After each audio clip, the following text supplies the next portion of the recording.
حضرت کی بعثت سے پہلے وہ طاہرہ کے لقب سے مشہور تھیں۔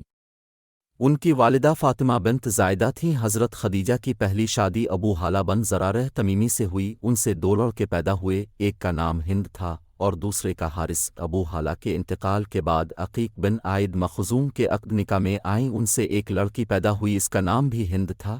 اسی بنا پر حضرت خدیجہ ہند کے نام سے پکاری جاتی تھیں۔ ہند نے اول اسلام قبول کیا۔ عقیق کے انتقال کے بعد حضرت خدیجہ رسول اللہ کے عقد نکاح میں آئے۔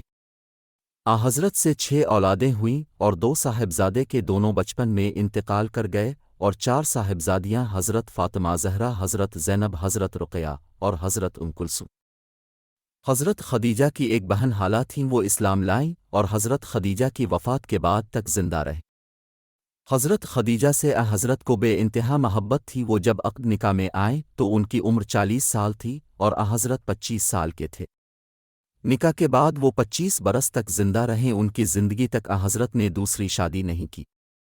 حضرت خدیجہ کی وفات کے بعد اب کا معمول تھا کہ جب کبھی گھر میں کوئی جانور ذبح ہوتا تو اب ڈھونڈ ڈھونڈ کر حضرت خدیجہ کی ہم نشین عورتوں کے پاس گوشت بھجواتے تھے۔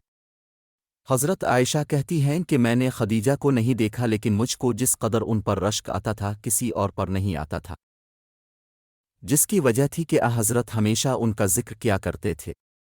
ایک دفعہ میں نے اس پر آپ ہی کو رنجیدہ کیا، لیکن اپنے فرمایا کہ خدا نے مجھ کو ان کی محبت دی ہے۔ ایک دفعہ ان کے انتقال کے بعد ان کی بہن حالہ حضرت سے ملنے آئیں اور اندر آنے کی اجازت مانگی۔ ان کی آواز حضرت خدیجہ سے ملتی تھی۔ اب کے کانوں میں آواز پڑی تو حضرت خدیجہ یاد آ گئیں اور اب بے جھجک اٹھے اور فرمایا کہ حالہ ہوں گی۔ حضرت عائشہ بھی وہاں موجود تھیں۔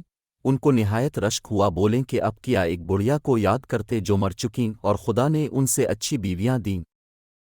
صحیح بخاری میں یہ روایت یہیں تک ہے، لیکن استیاب میں ہے کہ جواب میں حضرت نے فرمایا کہ ہرگز نہیں، جب لوگوں نے میری تکذیب کی تو انہوں نے تصدیق کی، جب لوگ کافر تھے تو وہ اسلام لائیں، جب میرا کوئی معین نہ تھا تو انہوں نے میری مدد کی۔